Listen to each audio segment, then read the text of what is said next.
Um galpão retangular com 132 metros de comprimento por 330 metros de largura será dividido em quadrados de lados inteiros, todos de mesma área, de tal forma a ocupar todo o galpão.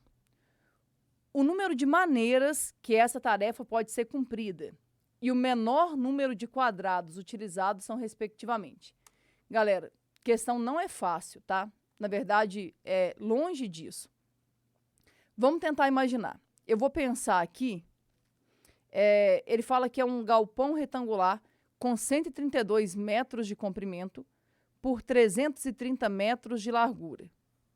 Então, aqui a gente tem 330 metros de largura e aqui a gente tem 132 metros de comprimento. O que eles vão fazer? Ele vai ser dividido em quadrados de lados inteiros, todos de mesma área, de tal forma a ocupar todo o galpão. Então, vê se vocês conseguem entender qual que é a lógica aqui. A ideia aqui é subdividir esse galpão em vários quadradinhos. O que eu imagino que seja, gente? Por exemplo, não faria muito sentido o exemplo que eu vou dar aqui, porque teria que ter corredores, mas, sei lá, imagina que isso aqui fossem, sei lá, um shopping popular, e isso aqui são os boxes do shopping popular.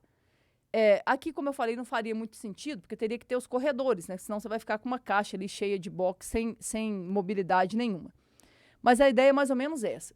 Eu vou dividir ali em vários quadradinhos e todos esses quadradinhos têm que ter a mesma área e tem que preencher todo o galpão. Ou seja, não pode sobrar espaço. Por exemplo, eu não posso colocar um último quadradinho aqui, ó, e deixar um corredor sobrando aqui. Isso não pode acontecer. Então, vamos tentar entender. O lado desse galpão, desse quadradinho, eu vou chamar de X. Aqui também vai ser X. O que você precisa entender para começar a pensar nisso aqui? Para dar certo, para não sobrar espaço, esse X, ele tem que ser um divisor de 330. Só que esse X também tem que ser um divisor de 132. Ou seja, X é um divisor comum, X é divisor comum entre 330 e 132. Ah, Ju, é o maior divisor comum. Não sei. A princípio, ele é simplesmente um divisor comum.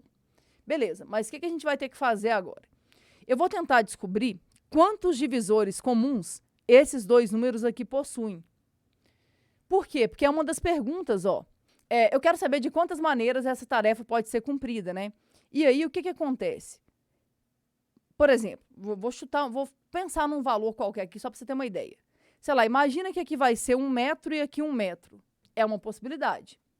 Aqui sendo 2 metros, aqui 2 metros. É uma outra possibilidade. Só que, por que o 1 e o 2 funcionam? 1 é um divisor comum entre 330 e 132. 2 também é um divisor comum entre 330 e 132. Então, para eu saber de quantas maneiras essa coisa pode ser cumprida, eu tenho que descobrir quantos divisores comuns eles têm. E como é que nós vamos fazer isso? Eu vou vir aqui e vou fatorar, ó, 132 e 330. Vamos lá.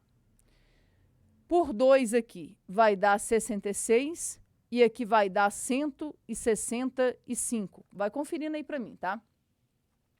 Depois, por 2 de novo, vai dar 33 e 165. Por 3 agora. Por 3, aqui vai dar 11. 165 dá para dividir por 3. Faz aqui no cantinho, ó. 165 por 3. Aqui vai dar 5. 5 vezes 3 vai dar 15. Vai sobrar 1. Desce o 5. 15 dividido por 3 vai dar 5. Então, aqui vai dar 55. Não dá por 3 mais. O próximo primo é o 5. Aqui vai dar 11 e aqui vai dar 11. E por 11 vai dar 1 e 1.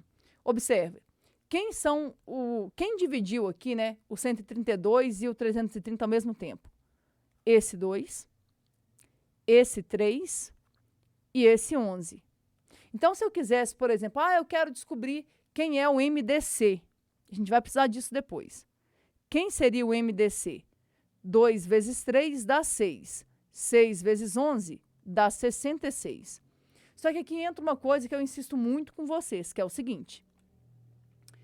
132 e 330 são divisíveis simultaneamente por 66. Só que você tem que entender que o 66 não é um único divisor comum entre o 132 e o 330.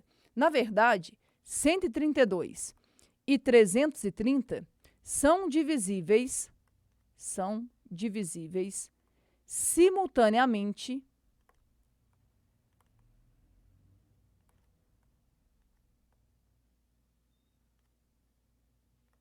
por todos os divisores de 66. Então, por todos os divisores de 66. O que você pode fazer? Você pode, por exemplo, achar todos os divisores de 66 e somar. Você pode descobrir quantos divisores o número tem, aí fica a seu critério. Eu vou aproveitar que eu já fatorei aqui. Repara, olha quem tá circulado aqui, ó. 2 vezes 3 é 6, 6 vezes 11 vai dar 66. Eu vou aproveitar e vou achar os divisores dele por aqui. É lógico que você pode fazer separado aí se você quiser. Mas eu vou fazer por aqui, ó. Vou passar o 1, vou fazer assim, ó. 2 vezes 1 é 2. Vem para esse 3. Ju, por que você pulou esse 2? Porque esse 2 não faz parte desse número. O certo mesmo é fazer separado. Eu estou aproveitando aqui o espaço, tá? 3 vezes 1 é 3, 3 vezes 2 é 6.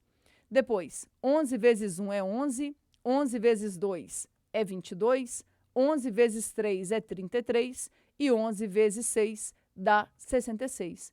Então, vê se você consegue entender.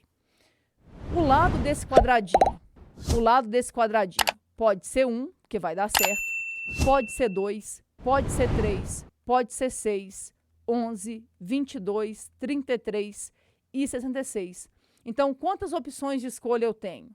Eu posso fazer com 1, com 2, com 3 e assim por diante. Então, tem 1, 2, 3, 4, 5, 6, 7, 8.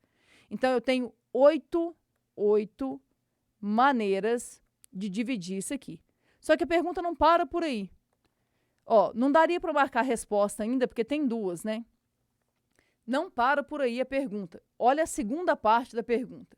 A segunda parte da pergunta é: o menor número de quadrados utilizados. Presta bastante atenção. Eu quero o menor número de quadrados. Me ajuda. O que acontece? Eu estou dividindo aqui em quadrados. Se eu fizer um quadradinho muito pequenininho, tipo lado 1, eu vou encher isso aqui de quadradinhos. Agora, se eu fizer com quadrados grandões, eu vou ter menos quadrados. Então, entenda. Para que eu tenha o menor número possível de quadrados, o meu x não vai ser um divisor comum, vai ser o maior divisor comum. E quem é o maior divisor comum? É 66. Ah, Ju, mas não tem essa resposta. Gente, ainda bem que não tem essa resposta. Por quê? Porque se tivesse, muita gente ia marcar. 66 é o tamanho do lado. A questão não está te pedindo o tamanho do lado. A questão está te perguntando quantos quadrados vão ser gerados. Então, me ajuda. Aqui mede 132. Se cada lado do quadrado vai medir 66, vai dar para colocar 2 quadrados aqui. Aqui mede 330. 330 dividido por 66 vai dar 5 quadrados de cá. Meu desenho, é lógico que ele está completamente fora de escala. Mas tenta imaginar 5 quadrados na vertical e 2 quadrados na horizontal. Quantos quadrados eu vou ter no total? 5 vezes 2, que dá 10. Ah, Ju, não entendi. Imagina, são 5 filas com 2 quadrados cada um.